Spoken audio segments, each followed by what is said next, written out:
अंतर्राष्ट्रीय युद्ध संधियों की वास्तविकता आज दुनिया फिर से बढ़ते हुए सैन्य तनाव और युद्ध जैसी परिस्थितियों का सामना कर रही है।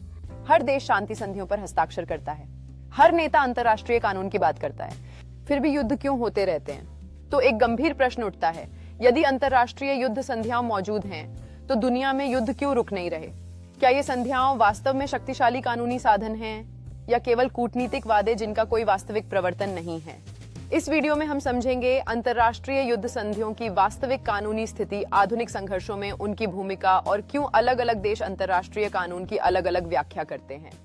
इस वीडियो में अधिवक्ता मुकुंद महाजन अंतर्राष्ट्रीय युद्ध संधियों की कानूनी स्थिति को स्पष्ट करेंगे। हम जानेंगे कि आधुनिक संघर्षों में इन संधियों की भूमिका क्या है और विभिन्न देशों द्वारा अंतर्राष्ट्रीय कानून की अलग-अलग व्याख्या क्यों की जाती है।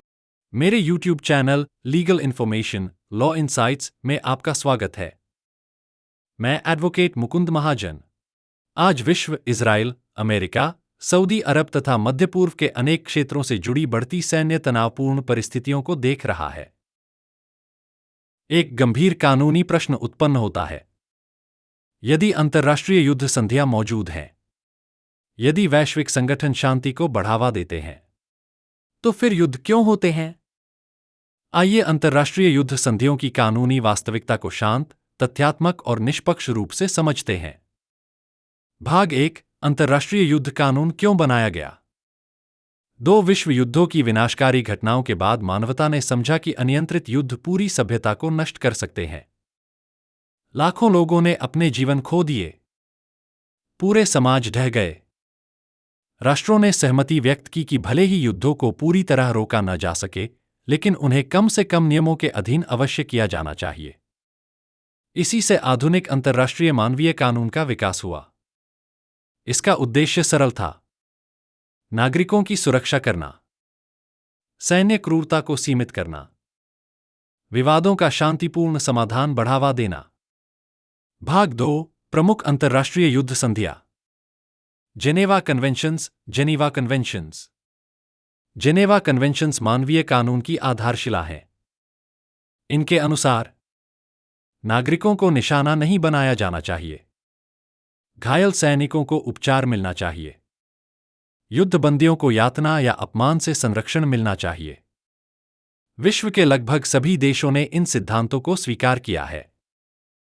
संयुक्त राष्ट्र चार्टर, यूनाइटेड नेशंस चार्टर। संयुक्त राष्ट्र चार्टर ने एक क्रांतिकारी विचार प्रस्तुत किया। युद्ध स्वयं ही अवैध होना चाहिए, सिवाय सीमित परिस्थितियों के। सैन्य बल का उपयोग केवल आत्मरक्षा में या संयुक्त राष्ट्र की अनुमति से कानूनी रूप से स्वीकार किया गया। हालांकि आत्मरक्षा की व्याख्या अक्सर कानूनी विवाद का विषय बन जाती है। हेग कन्वेंशंस युद्ध कैसे लड़े जाए, इसे नियंत्रित करते हैं। ये अनावश्यक विनाश को प्रतिबंधित करते हैं और अनुपातिक सैन्य कार्रवाई की आवश्यकता बताते हैं। कानून यह सुनिश्चित करने का प्रयास करता है कि युद्ध का लक्ष्य सैन्य उद्देश्य हो, मानवता नहीं। अंतर्राष्ट्रीय आपराधिक न्यायालय का रोम संविधि, रोम स्टैट्यूट ऑफ आईसीसी। रोम संविधि के अंतर्गत अंतर्राष्ट्रीय आपराधिक न्यायालय की स्थापना हुई। इसका उद्देश्य उन व्यक्तियों पर मुकदमा चलाना है जो जिम्मेदार हों, युद्ध अपराधों के लिए, नरसंहार के लिए, मानवता के विरुद्ध अपराधों के लिए। हालांकि इसका प्रवर्तन संप्रभु राष्ट्रों के सहयोग पर निर्भर करता है। भाग 3, संधियों का अक्सर उल्लंघन क्यों होता है? संधियों के बावजूद संघर्ष जारी रहते हैं। एक कोई वैश्विक प्रवर्तन प्राधिकरण नहीं। अंतर्राष्ट्रीय कानून के पास कोई विश्व पुलिस बल नहीं है। अनुपालन मुख्यतः राजनीतिक सहयोग पर निर्भर करता है। दो राष्ट्रीय हित बनाम कानूनी दायित्व। देश अक्सर अपनी राष्ट्रीय सुरक्षा और रणनीतिक हितों को संधि दायित्वों से ऊपर रखते हैं। 3, संयुक्त राष्ट्र सुरक्षा परिषद की भूमिका। स्थायी सदस्यों के पास वीटो शक्ति होती है, जिससे गंभीर संघर्षों के दौरान भी सामूहिक कार्रवाई रुक सकती है। 4, आत्मरक्षा की विस्तृत अवधारणा। आधुनिक युद्ध में साइबर ऑपरेशन, प्रॉक्सी युद्ध और पूर्वनिवारक हमले शामिल हैं, जहां कानूनी व्याख्या देशों के बीच भिन्न होती है। भाग 4, वर्तमान मध्य पूर्व संदर्भ, निष्पक्ष कानूनी दृष्टिकोण। इजराइल, क्षेत्रीय शक्तियों और वैश्विक शक्तियों से जुड़े वर्तमान तनाव अंतर्राष्ट्रीय कानून की चुनौतियों को दर्शाते हैं। विभिन्न देश अपनी कार्रवाइयों को आत्मरक्षा और राष्ट्रीय सुरक्षा के आधार पर उचित ठहराते हैं। साथ ही अंतर्राष्ट्रीय पर्यवेक्षक मानवीय और अनुपातिकता संबंधी चिंताएं उठाते हैं। इस प्रकार अंतर्राष्ट्रीय कानून तत्काल प्रवर्तन के बजाय कानूनी बहस का मंच बन जाता है। कानून अक्सर संघर्षों का मूल्यांकन जांच, कूटनीति और दीर्घकालिक जवाबदेही के माध्यम से करता है।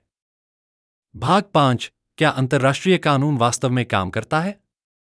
अंतर्राष्ट्रीय कानून हमेशा युद्धों को रोक नहीं पाता, लेकिन यह महत्वपूर्ण कार्य करता है। वैश्विक मानक स्थापित करता है, उल्लंघनों का रिकॉर्ड रखता है, प्रतिबंधों को संभव बनाता है, कूटनीति को प्रभावित करता है, भविष्य की कानूनी जवाबदेही का समर्थन करता है। यहां तक कि शक्तिशाली राष्ट्र भी अपने कार्यों का कानूनी औचित्य प्रस्तुत करते हैं, जो दर्शाता है कि अंतर्राष्ट्रीय कानून अभी भी नैतिक अधिकार रखता है। भाग 6, युद्ध कानून का भविष्य। भविष्य के संघर्षों में शामिल हो सकते हैं कृत्रिम बुद्धिमत्ता आधारित हथियार, साइबर युद्ध, स्वायत्त ड्रोन, अंतरिक्ष सुरक्षा संबंधी चुनौतियां। इन उभरती वास्तविकताओं से निपटने के लिए अंतर्राष्ट्रीय कानून को विकसित होना होगा। अंतिम निष्कर्ष: अंतर्राष्ट्रीय युद्ध संधियां मानवता का यह प्रयास है कि हिंसा से ऊपर कानून को रखा जाए।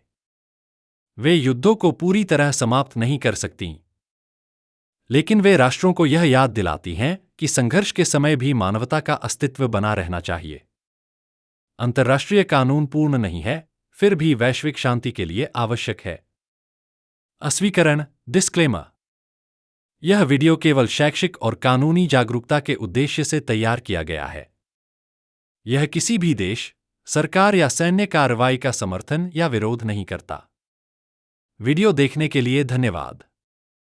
यदि आपको यह वीडियो उपयोगी लगा हो तो कृपया लाइक करें, सब्सक्राइब करें और अधिक कानूनी जानकारी के लिए बेल आइकन अवश्य दबाएं। जय हिंद, जय भारत।